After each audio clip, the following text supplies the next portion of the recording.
Hello, good morning, good day, good afternoon to everybody who is trickling into the webinar.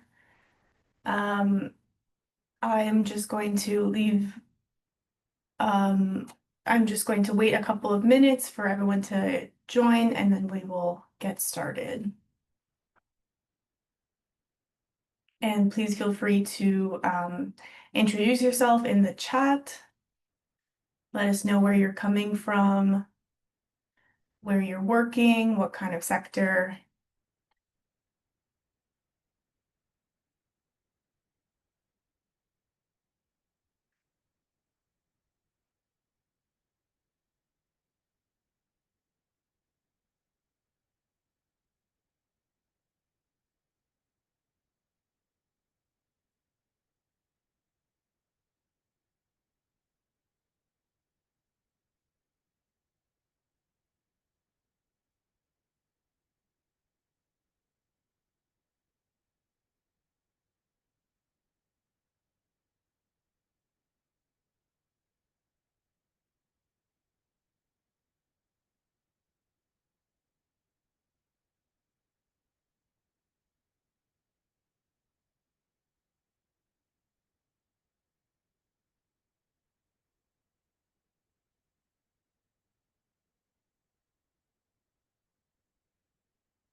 All right, thank you all for joining. I will go ahead and kick us off.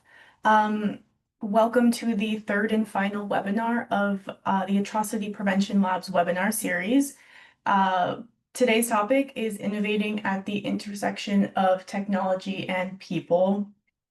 This is again the third webinar of the series, and as a team, we really wanted to respond to all of the landscape changes and unprecedented challenges happening in 2025 in the conflict prevention and humanitarian space. My name is Jillian Elliott. I am the project coordinator here at the Signal program. And again, the purpose of this webinar series, we're seeing in the sector a funding crisis with USAID program closures. We're seeing knowledge loss with downsizing at key organizations, and that threatens decades of prevention expertise. We're seeing emerging threats through climate-driven conflicts and technological warfare, which demands new approaches to atrocity prevention. And rather than simply adapting to these changes, we're hoping to convene our community of practice through this webinar series to really imagine or reimagine new frontiers for atrocity prevention in the next decade. So over the course of the webinars, our presenters have highlighted how geospatial tools can anticipate crises and shape ethical approaches to documentation, prevention, and response. And that continues today with a full agenda of a keynote speaker from our steering committee member, Jesse Petchman, a presentation on improving early warning models outside of conflict zones, followed by another presentation, Conflict and Hunger Platform, integrative spatial analysis for identifying and anticipating hunger drivers. To share a bit of background about the Atrocity Prevention Lab, the APL is a project to strengthen innovation, collaboration, and impact of atrocity and conflict prevention work through the integration of spatial methods and technologies. This was a project launched in 2023 by the Signal Program on Human Security and Technology at the Harvard Humanitarian Initiative. At the APL, we have many activities. This is just a short list of them. We really work hard to collaborate and connect with atrocity and conflict prevention practitioners working in conflict-affected regions to break down silos and and get the most out of every vertical, whether it's academia, practitioner spaces, policy spaces, to promote best practices in atrocity prevention overall. We host conferences and webinars, much like this one. We offer geospatial support and methodological support for local NGOs who are trying to incorporate geospatial methods into their conflict early warning systems. And we have a LinkedIn group and a website that's full of resources and the outputs of our research efforts. And you're welcome to check those out. I will also share the links in the chat shortly. One disclaimer as we move into our presentations, I'd like to note that our speakers have been invited to share their personal perspectives based on their own scholarship and experience, and they do not necessarily speak for Harvard. And I'd also like to encourage you all to engage by using the chat, posting questions in the Q&A box at the bottom of your screen. And if time allows, we can try to have a discussion as well. And now it gives me great pleasure to introduce our speakers today. First up, we have Jessie Petchman. Jessie is the Humanitarian GIS and Data Protection Lead at Humanitarian OpenStreetMap. She's been a valued partner of the APL for over a year now as well.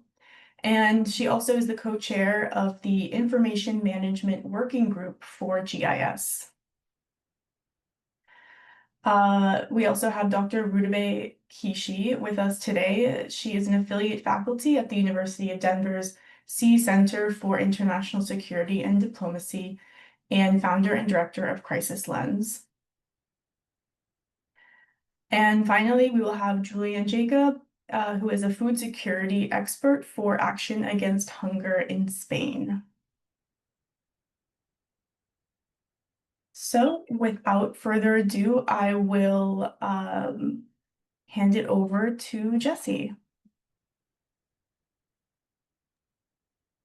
Hey, thanks, Julian. Welcome everyone in the chat. I was following who's here, and it's really exciting to be here with all of you guys.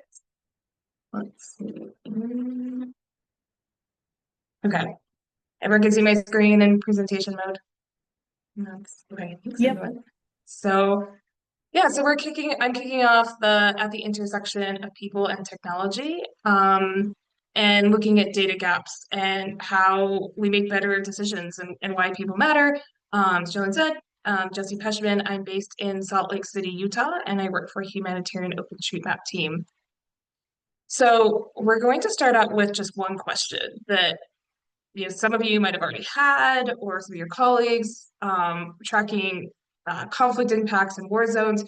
How many buildings were damaged in southern Lebanon by the conflict with the IDF by the end of December 2024? So this is a question that a lot of people had about this time or a little later last year. It was in the news. It's getting followed. Like, what was the impact of that increase in escalation? As many of you guys might also do these days, I went to ChatGPT and I asked it, and I got 3 different answers. So UNDP reported that there was 17,800 buildings damaged. Amnesty said 10,800, and the Washington Post cited a study that was 5,900. So I'm curious in the chat, if I can pull back up the chat, which number would you guys use? Just like, don't overthink it. You're kind of in a hurry. You're in this scenario. You want to throw it into a report or a blog. Would you use the big number? You'd use the 10,000. I like the middle. Now we're going to go for the 10,000. Would anyone go low or high? Oh, this is interesting. You'd go with the 17,000. Yeah. So it's kind of, they're very different numbers, right? Yeah. I like that people are going for the middle one. I wonder if I should do this different. You can use a range. So a year ago, we actually had this question, and I actually didn't ask ChatGPT. That was actually from just last week. And me and my team found that there was at least 8 different assessments, original ones, because I think the Washington Post was leaking another one. And all 8 were very different. They all covered different areas and they all had different numbers. So if you're trying to find that number and be confident in it, it can actually be quite challenging. Um, so we started to dig a bit deeper, and all those studies actually had different ways of presenting the information, and they all had different areas, but they all overlapped in Beit Jebel, which is a district on the border in southern Lebanon. And only 5 of those 8 studies shared actual counts that we could actually compare. And we found that, and these are for the same amount of time, the number of estimated buildings that were damaged differed by a factor of 3, from that lower, more conservative estimate, which is under 5,000, to almost 15,000. So, we're still kind of going through this journey of, well, which one should I do? And, one could argue, I really want to do the higher number to kind of like make a big deal, or I want to make a lower number. But if we're actually trying to find the quote most accurate, you still have to keep digging a bit deeper. So for damage assessments, and this is just an example, we'll talk kind of at the end about other ones, but I think it's a good example of how complex analyses can be, and we don't really, I think, look at that as often as I think we could as a community. So why the numbers don't agree, and I'll share a report in the chat that kind of goes a little bit more into this, but there's different data sources. When you're doing this type of analysis, multiple data sets are coming together, satellites, vector data of like GIS data, and they're different quality. So they're going to have different numbers. There's different methods. There's different ways to use machine learning to detect it. There's manual interpretation, which is also going to be really different. And then there's different definitions, right? So it's like, as you kind of drill down, you're like, oh, thinking back to those numbers, like, okay, there's all these different things, but like, does it matter? Do we know? And this is where people come in, right? Like, so we started with just looking at ChatGPT, but if we're actually going to dig into like what quote the best number is, or the number we feel the most confident, we need people. So since I work for Humanitarian OpenStreetMap team, I'm going to start with OpenStreetMap. For those that are not familiar, OpenStreetMap is an open, editable map of the world. Besides serving as a base map in a lot of applications, it also serves as a spatial geodatabase that you can pull data from, and anyone can edit it. So it's used often, and especially very hot, to crowdsource improving or completion of data sets. And for this one, in Lebanon, we were looking at digitizing buildings, tracing buildings using satellite imagery. And we get a lot of questions of, can't AI just do that? Like, is it automated? And we would hope that it would be automated in a way that works. But you can see here that Microsoft's building footprints on the left in the green were just not as good as the ones in blue, which is OSM on the right. And you can see my mouse, but Microsoft would group buildings together and just miss the actual shapes, which is interesting because I don't think a building would ever look like that. It also just missed buildings. It's not a matter of the imagery, it just for some reason didn't pick these up. So we find that still, today in this era where we're all thinking how much things are automated, if you really need a lot of detail and an actual complete data set of buildings, OpenStreetMap, when it's been updated with manual edits, for those who aren't familiar, OSM is a very manual process. It just does better. And we also then ask the question, well, maybe it's just some small areas that we're seeing, or maybe the automated data sets are still capturing the area of the buildings, not maybe necessarily like the disaggregation of buildings. It's actually both. So OSM is up here on the right, and it had a lot bigger area, which is x-axis, and then the y-axis is the total buildings. So, this kind of shows that in the early days of tracking the impacts of the conflict in southern Lebanon a year ago, the building data sets before this was finished, they just weren't complete. And so now we're going to jump to Gaza. Similar situation in Gaza, and researchers who had been using automated machine learning building data sets, when they switched to a more complete updated data set from OSM in Gaza, they identified 20,000 more buildings that were damaged, which is a really big number.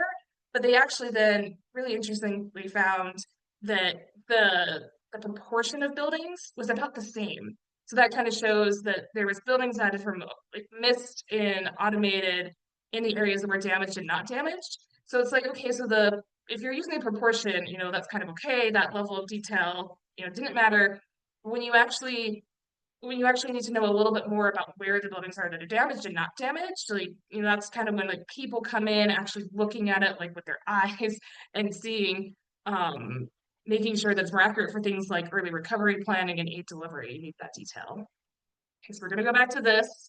I'm curious if anyone's changed their mind, if they would kind of go with like a higher one or a lower one. I'm also curious, and you could put in the chat or just, think in your head, like, what about these kind of stands out for one that might not be comparable or might not actually be what you're asking?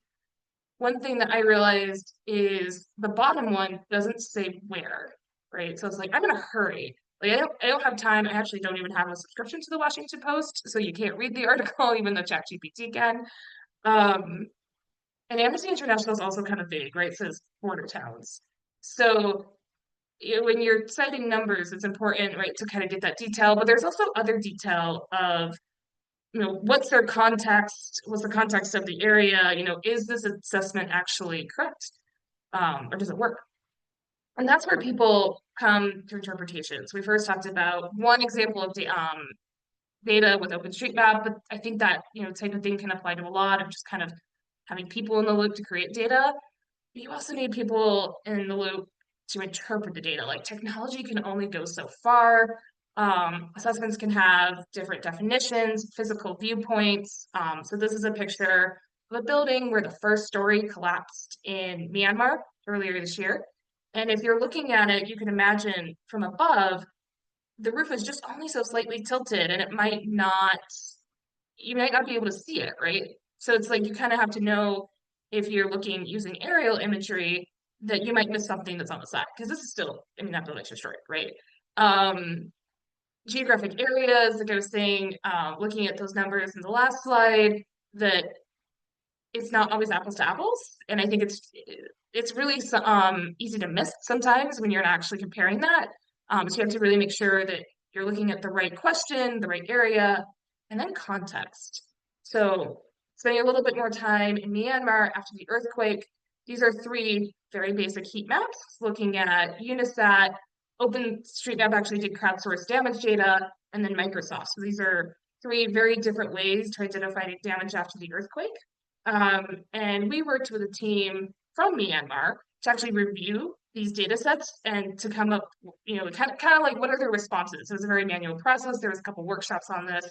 And you can see that the one place that these three different approaches used all found a similar hotspot. Um, but everyone in the room in these workshops was like, actually, that was demolished before the earthquake. This is an unfortunate situation of people getting kicked out of their homes, and it was bulldozed. So then you look at that, and you're like, oh, of course, like that's actually not earthquake damage. But those counts were included in a lot of earthquake damage because it was just quick and manual. So that's an example of where local context and taking that time to kind of look at that and be like, that seems like an outlier. Why is that? More specifically, people from Myanmar also recognized that there was cases where the architecture in the pictures after the earthquake where it was lower resolution. This building was marked as damaged, but people who were from the area, they determined that it was just the unique shape of the architecture with the domes. And this one, it was marked as damage and multiple damage assessments. They were like, that's likely not damage. That's just kind of how it looks. And it's because they know it. They've seen that in person. So this is just another example of, it kind of takes some time to kind of like sit down and like look through things. You're actually trying to interpret, and then you can kind of guesses of whatever assessment you're looking at. This goes, as I said earlier, beyond damage assessments, of course, looking at displacement estimates and forecasts, anticipatory action, food insecurity, conflict warning, and just looking at gaps in data. And this is just a nice map I put on from our colleagues at IDMC, looking at internal displacement. numbers are really complicated. We tend to look at these kind of cold up numbers, but and we get a lot of data. We can, I could go ask ChatGPT, how many people are displaced worldwide. But I think a lot of times, almost every time, there's going to be disagreement in these numbers, and it's just really hard to get that one answer we really like. And so that is where I think people and like us as practitioners have a responsibility to look to see like, well, how much were people involved? How would that change things? Does it matter in my case? Does it not? We talk a lot about multiple lines of evidence, and that especially for the like forecasting early warnings, if you're just using something automated, you really want also um, people reporting, kind of to agree with that, because we're still trying to figure out a lot of AI methodologies and how it's communicating things. There's also hallucinations. I'm pretty sure none of those actually hallucinated. I checked the first two in my chat GPT question. Those were not hallucinated, but a lot of times it does. So these are serious numbers, and so we have to kind of look at that data input and that interpretation to make sure that we're understanding and representing things correctly. So just to close real fast, we need to consider building data baselines before disasters hit, looking at interoperability and understanding data accuracy over time, that things change. I mentioned a couple times that OpenStreetMap wasn't available when these crises hit, but then it was and got made the data better.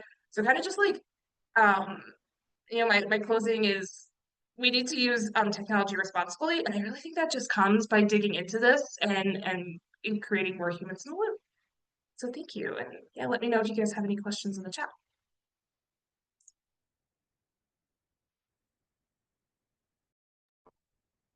Great. Thank you so much, Jesse. I think that really it's such a tangible use case for these questions of automation and machine learning and AI that we're all being confronted with in our work, combining technology or integrating technology into humanitarian use cases. And I think one takeaway for me was that the quality of inputs really determine the quality of these output damage assessments. And all of those inputs have a human fingerprint on them. They've all been collected by humans or contextualized by humans or defined and the methods built by humans. So the outputs cannot be taken as the one truth. As you've shown, there are so many different estimates of damage assessments post-conflict, and we really do have an obligation to do more quality assurance and quality control and make sure we're asking the right questions, the right areas being looked at, and the local context is being taken into consideration. And while this keynote looked at post-conflict damage assessments, we're now going to transition into looking at the underlying data sets for more upstream conflict prevention with Dr. Rudabeh Kishi. And with that, I will let her take it away. Thank you. Thanks, Jillian. And thanks, Jesse. That was such a great presentation. Let me get my screen share started.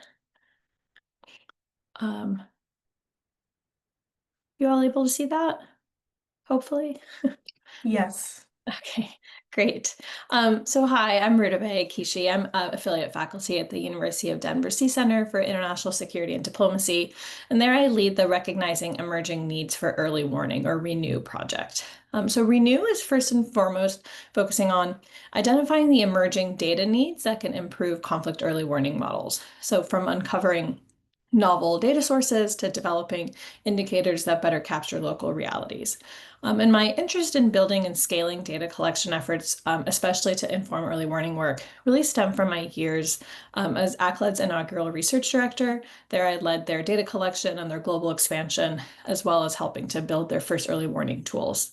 But generating new data is only part of the picture. The RENEW project also explores how to ensure that data is governed responsibly, is interoperable across systems, and is used effectively by stakeholders, and hence includes efforts to build data literacy and decision-making capacity so that insights can really inform timely, actionable responses.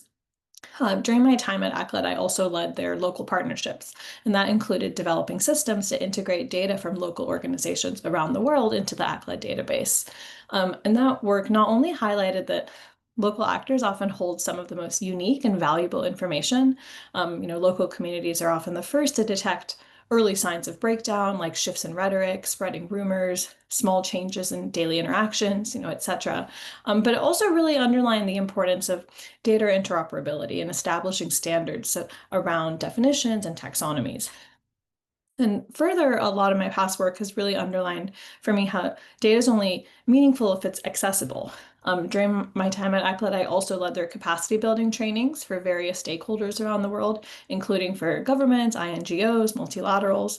And that experience really underlined the need for capacity building efforts to ensure that data can be effectively used by stakeholders and that it's accompanied by the skills to interpret it and to act on it.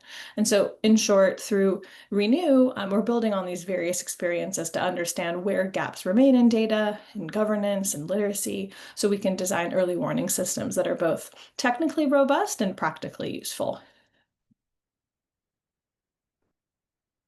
So for today's webinar topic on how technology tools can offer us new pathways, advances in AI really offer a great deal of promise in their ability to digest large amounts of information to identify credible signals to help inform assessments. In conflict and humanitarian contexts, these types of models can learn from past crisis trends to train models. And so these models tend to rely on data around conflict event patterns, actors, triggers, or other similar indicators, and they tend to make use of machine learning and statistical models, especially since these types of methods are able to detect patterns that can help train models to perform better. And because there's a lot of violence for models to learn from in these types of contexts, these models tend to perform better because they're able to learn, quote unquote, from the violence in an environment to inform assessments about future violence. But even still, while these models may tend to perform better than in other contexts, they still tend to have a harder time predicting sudden de-escalation or external interventions, because these things are, by definition, pattern outliers. So most models are trained on conflict-prone countries, which is why they perform best in such contexts, like I was just mentioning. And that's also why we tend to see so much overlap in findings across these types of models. So for example, when looking across various forward-looking, watch lists each year, there's considerable overlap when it comes to which contexts are at greatest risk. And there also tends to be really minimal change year to year, with many of the usual suspects, so to say, like remaining on these lists year on year. And this is also why such models can't be very easily generalized or adapted to other contexts, like to relatively stable areas that don't see much violence. AI-powered tools have historically had less data available to them to use for training in these types of contexts, because less conflict occurring outside of conflict zones means less conflict data for them to learn from. And this is really important since, of course, it also has implications for how local contexts get represented, right? Models that do a poor job in being adaptable to other contexts mean that such contexts will be reflected poorly. And since the base rate, so to speak, of conflict in these types of contexts is low, models tend to overpredict stability. So if you think about it, if a model predicts no conflict all the time in stable countries, it'll be statistically accurate most of the time, but it means that it'll miss violence when it does occur. So in these types of contexts, we need to identify alternative indicators that AI models can use to train on and learn from, and we need to develop systems to collect this type of data. Early signs of breakdown, like political polarization or a rise in credible threats or dissemination of certain disinformation, these could all be helpful predictors in such contexts, but they tend to be hard to quantify, and so such data isn't really readily available and hence usually not included in these types of models. And when it comes to relatively rarer forms of violence too, like gendered violence, for example, AI models also tend to be less successful since they, again, have really limited data to train with. And because models trained on more plentiful general forms of data aren't as easily generalizable or adaptable for such contexts. Again, since the base rate of this type of violence occurring is low, models may underpredict it. And so for these contexts too, we need to identify useful indicators to help such models improve, and likely need to develop the systems to actually collect such data. So all of this, I think, points to a broader reality. Improving early warning isn't just about better models, it's about recognizing the emerging data needs that will shape the next generation of prevention. So through the Renew project, we're identifying what those needs are, from new data sources to better governance and stronger data literacy. And so let me highlight some of the most urgent ones. So one major emerging need I've been talking about is new data sources.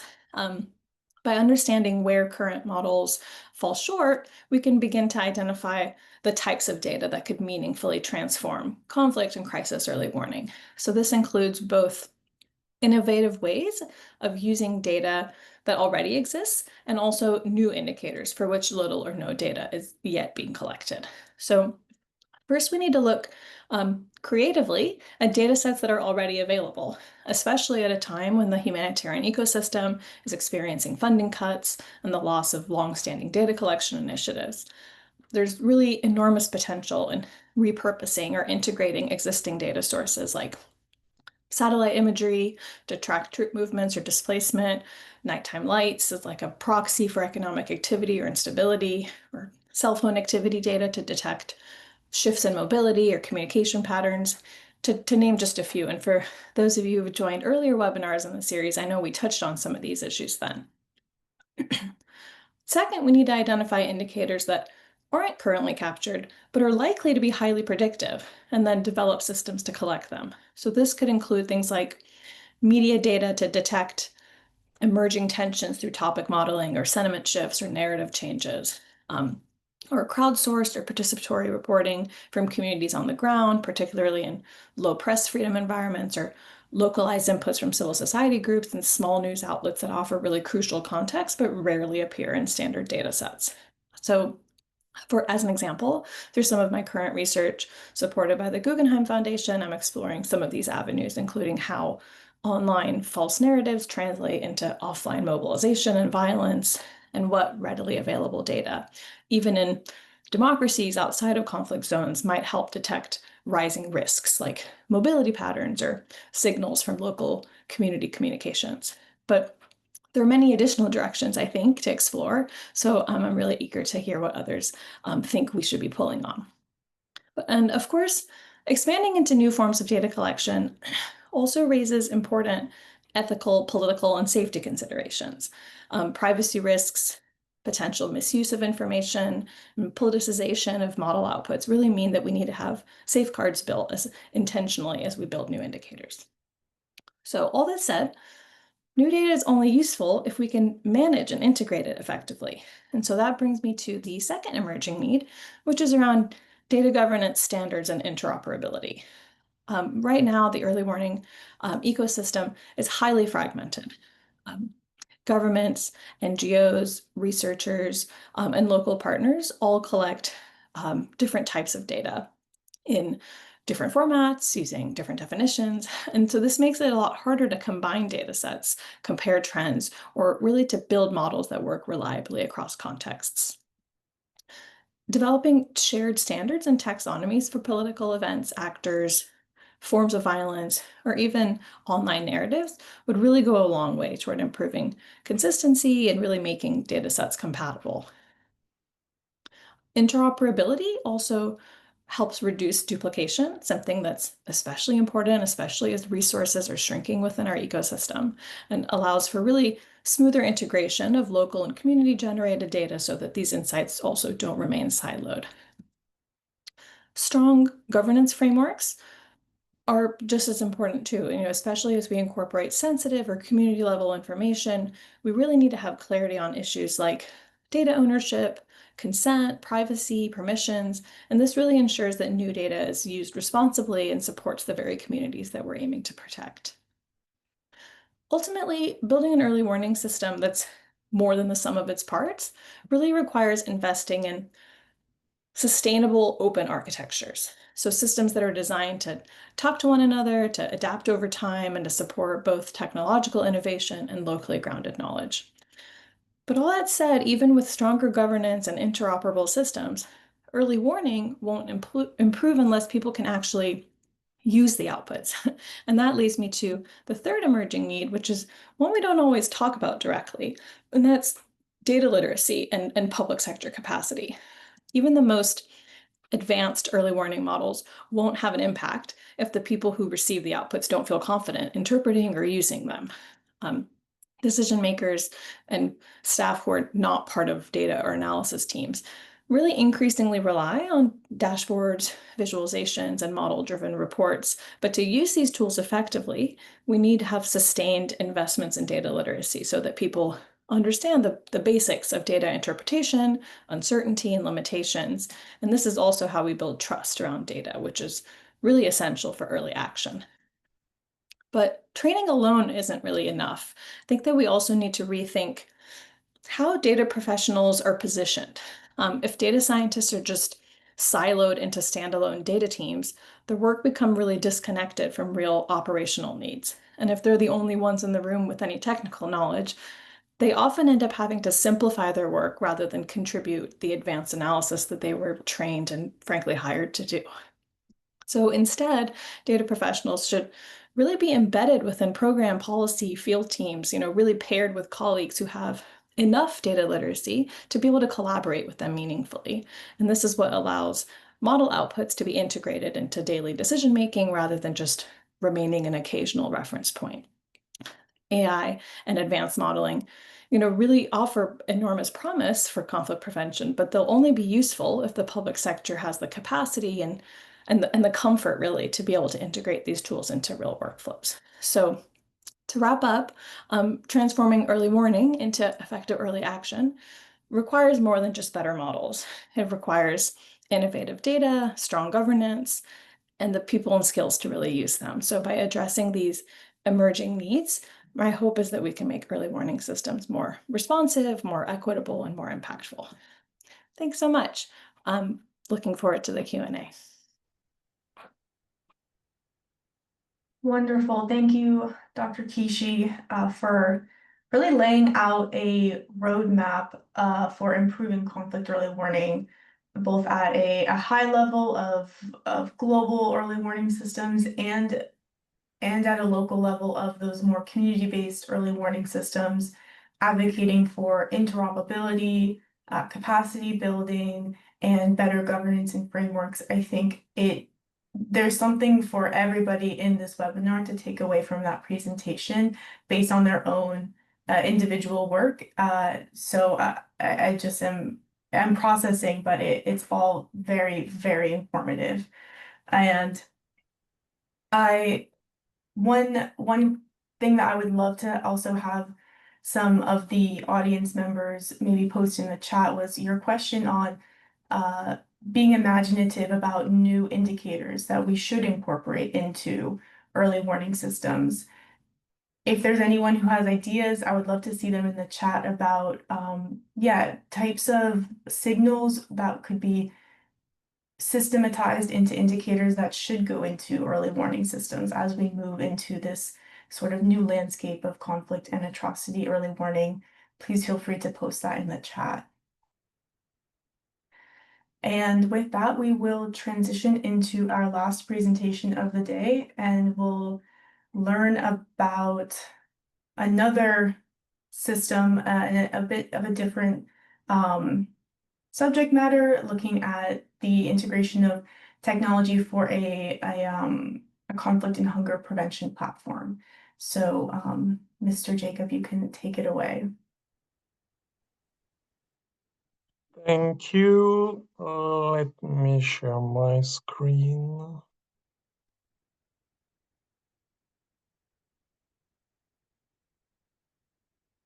Is that okay on your side? Yes, it's great. All right. Well, hello everyone, and thanks again to the organizer for the opportunity to present this work. It's a joint collaborative work we've been working on with Risfortec, Spanish company that's affiliated to the University of Granada, and us in Hunger. We are an international non-governmental organization fighting against hunger, and we'll be presenting briefly the work we are doing on the topic of hunger and conflict, a much wider topic and work than the platform. But let me start by a little bit of context. Of course, hunger is driven by a variety of parameters, but conflict, especially now, today, is the really number one driver of hunger in the world. More than 70% of the population suffering from hunger is also being affected by conflict or violence in any forms. So it's a double burden. And with many papers being published, there's, as we've seen, a direct relationship between conflict and hunger. But as an operational organization, we also need to better understand the dynamics and the causal relationship between violence and food insecurity to be able to better operate on the ground and provide the support that's needed. So this is one of the objectives of this platform that we've been developing. We've done that through the aggregation of lots of different data related to food security from various sources. So we integrate environmental data, price and economic data, but obviously the main focus is on violence and conflict. For better monitoring, we rely a lot on visualization and GIS data mapping, all with the objective of better understanding and providing a better analysis of also the type of violence, the specific violence that directly impact food insecurity. Working on the relationship, causal relationship between violence and food insecurity, we also worked on a predictive model for a series of key food security and livelihood indicators. I won't enter into detail, but food consumption score, reduced coping strategy index, household diet diversity score, specifically. All that with the objective to better anticipate the places where there will be the most severe food crisis.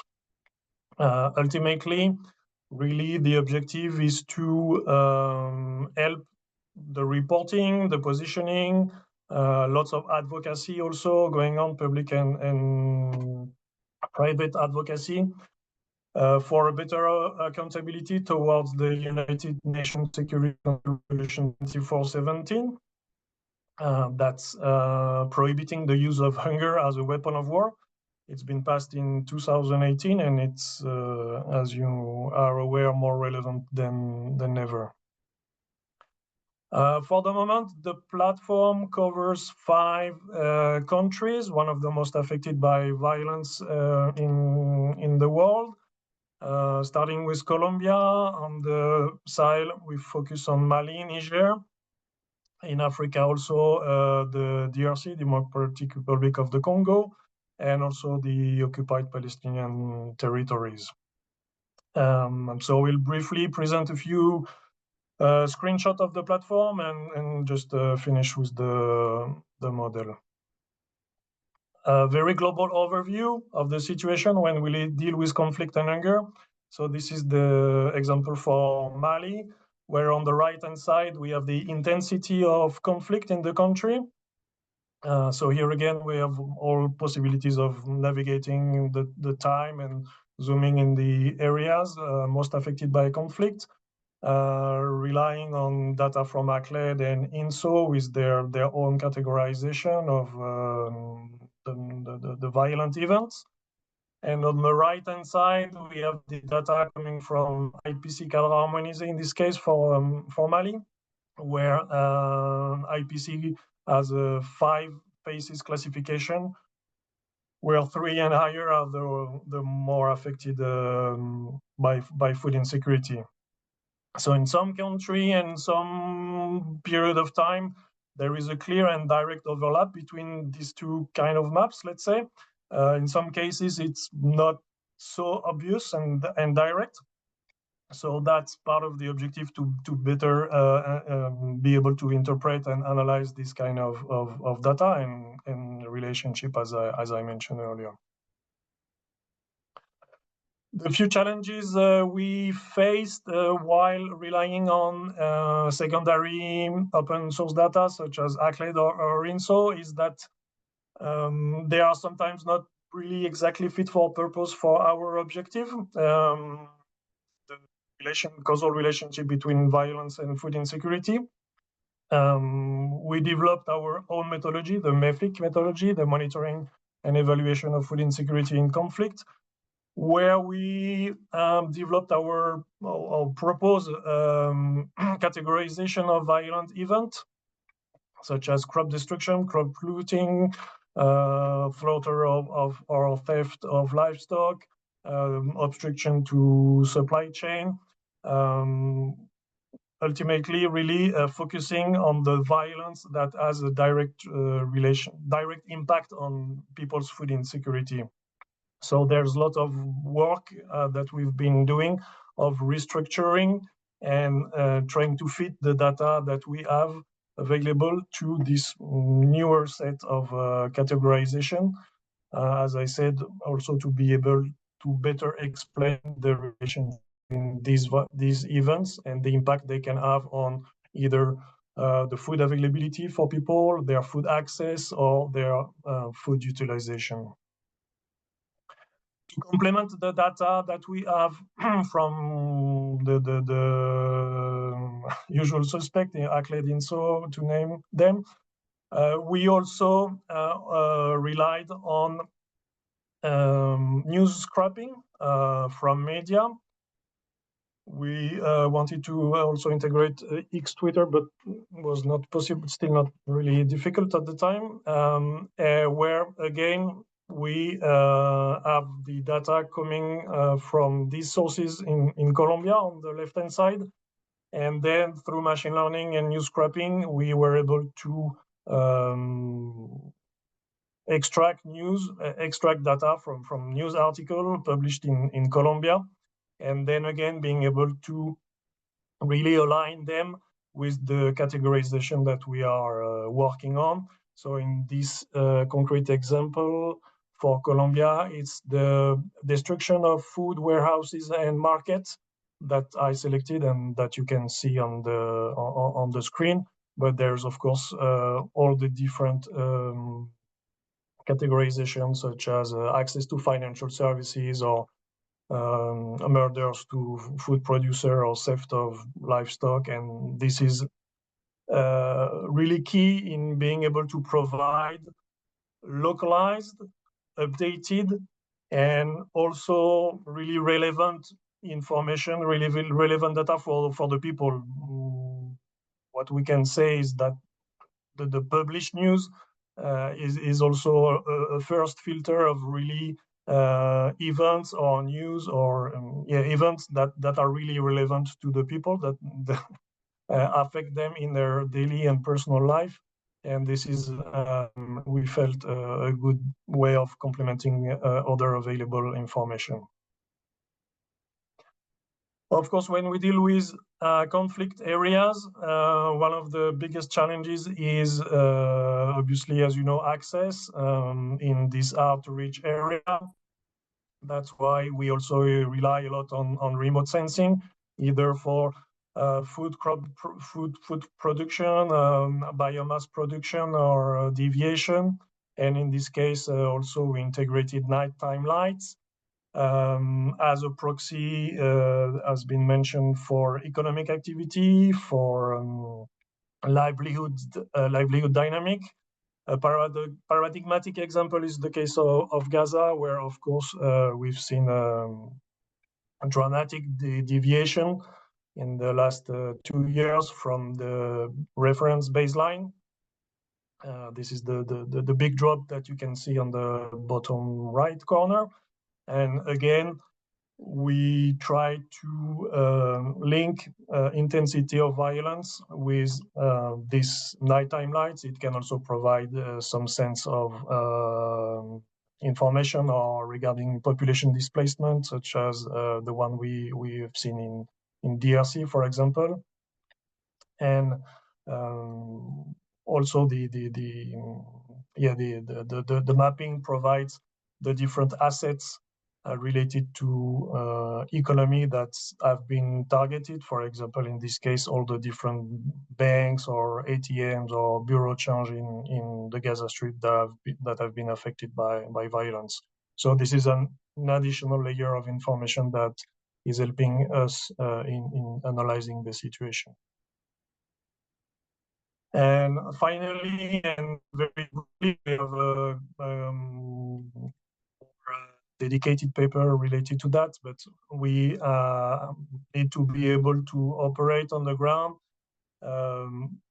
identify the food crisis hotspot, as I mentioned, and usually, or in many cases, in conflict-prone areas, there's a lack of information, lack of reliable and updated information regarding, in this case, food insecurity.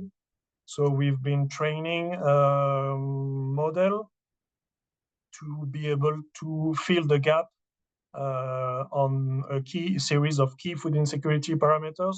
So the blue area on the left side is the areas in Mali that are lacking food insecurity data. In this case, food consumption score. So the model that we've trained with quite reasonable results is able to fill this gap and with a really precise and precise granularity, be able to extrapolate and predict and nowcast the level of food insecurity or the level of these indicators for food insecurity in these areas that are really affected, sometimes the most by conflict. So this is again one of the objectives, being able to provide information on these areas most affected by violence. And in terms of also remaining challenge, well, we are looking at integrating our own primary data from monitoring data for an additional layer of information. As you are aware, there's lots of uncertainty regarding certain types of secondary data and their maintenance in the future. So we have to rely on this primary data as much as possible. And given the wealth of information and all this analysis that this platform provides, is essential to still rely on local expert knowledge. As an operational organization, we have the opportunity to rely with local team. We are the boots on the ground kind of organization. So we have our monitoring team, our head of base, the communities we work with, the partner we work with, and it's really key for contextualization, for more qualitative information. One of the things that we get a lot is this kind of psychological parameter of fear that's preventing people from going to markets or preventing them from cultivating their field. And the digital platform provides a certain type of information, but we do rely a lot on our team and their expert knowledge to bring this kind of more qualitative information and be able to make sense of all this. I think I'll stop for now. I'll be happy to answer any question, and you can reach me on my email address as well. Thanks a lot. Thank you, Julian.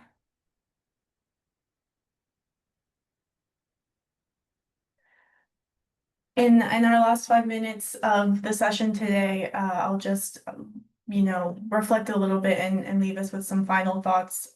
What an incredible platform that your organization has built. And I think looking at hunger as something driven by conflict and really digging into that from an analytical perspective and creating a platform that has utility and it is accessible is exactly what, it's an incredible example of what the intersection of technology in humanitarian context is all about.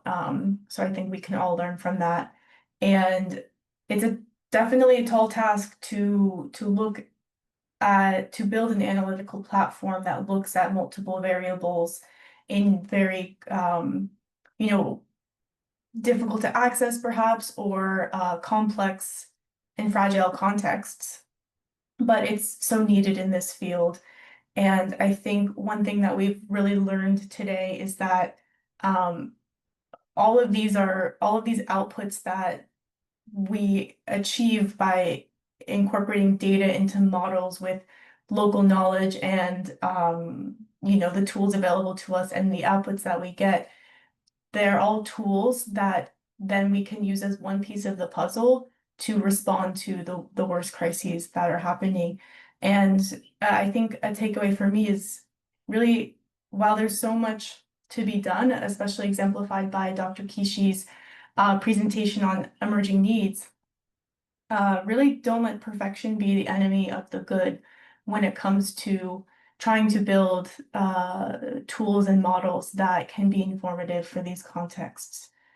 And I will just take a moment here to share my screen and wrap things up.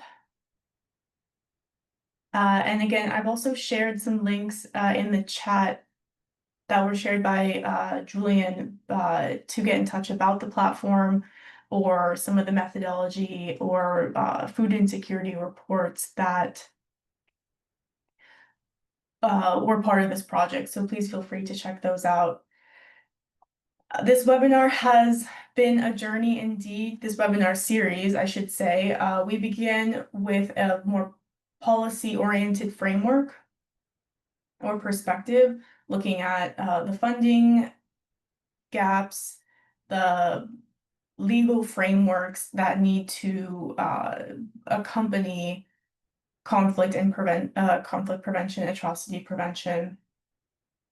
Then in the second webinar, we moved into preserving knowledge commons, working with networks of practitioners, and what's really needed from that front. And then today, we finished off with a topic that is, of course, near and dear to the Signal program, which is the ethical use of technology and data, covering collection, interpretation, the human element, which is so needed to really overall look forward towards sort of a new frontier of atrocity prevention in this new landscape that is shaping up. So I would just like to thank all of our presenters today. Thank you all in attendance for sitting this past hour and learning something new today, hopefully. Again, you can visit our website, join our LinkedIn group. On the website, you can also find ways to get in contact with us as a program. And with that, I will end the webinar and just say thank you so much for attending, and we hope to see you or engage with you soon again in the future. Thank you. Thank you. Thank you.